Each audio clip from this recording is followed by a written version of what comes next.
Hi, I'm Ford Riley, series creator and executive producer of The Lion Guard.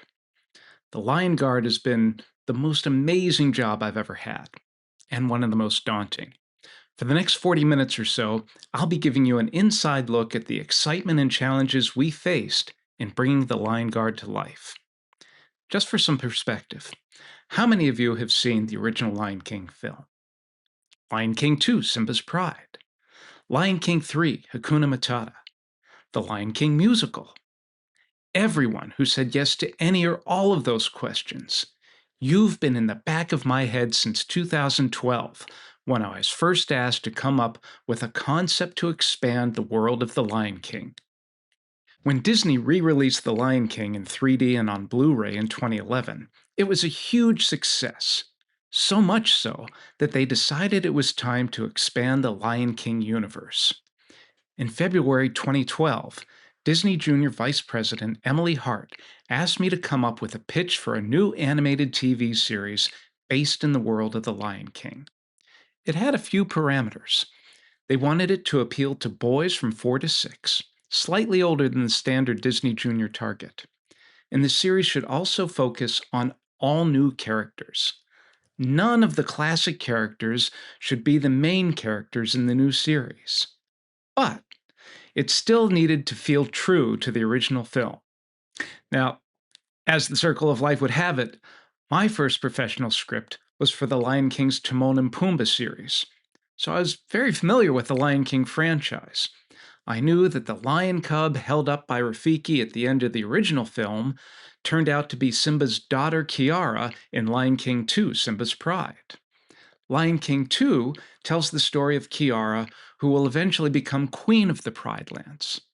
Now, as I talked to Emily, I pitched the idea that perhaps Simba and Nala had a second cub, a boy, who wouldn't grow up to be king of the Pride Lands and was actually happy about that.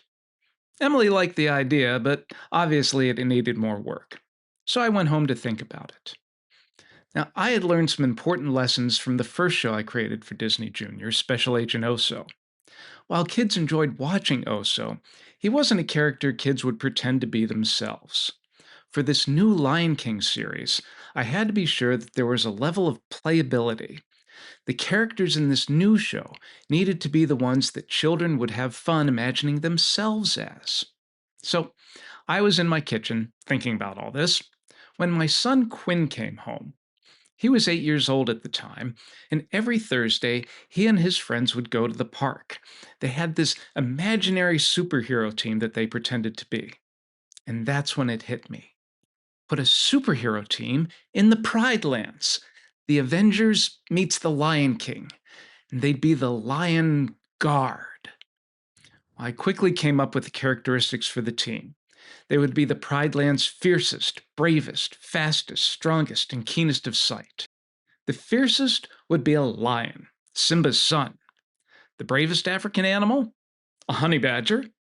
A cheetah would be the fastest, a hippo would be the strongest, and an egret would be the keenest of sight. My son Quinn and his best friend Michael served as the inspiration for Kion and Bunga. Two kids that weren't really much alike, and yet were the best of friends. And I'll talk a little bit more about that later. Anyway, that night I found clip art images of the animals, looked up Swahili words to name all the characters, and pitched the idea to my son. He just shrugged and said, "That's cool, Dad," and then went back upstairs to his bedroom. But when I went up to his room later, I found he had pulled out all of his plastic animal figures. I said, "Hey, guy, what are you doing?" And he said, "I'm playing Lion Guard." That's when I knew I had something. I called up Emily the next morning and said, "I've got it. When can I come in?" The next week,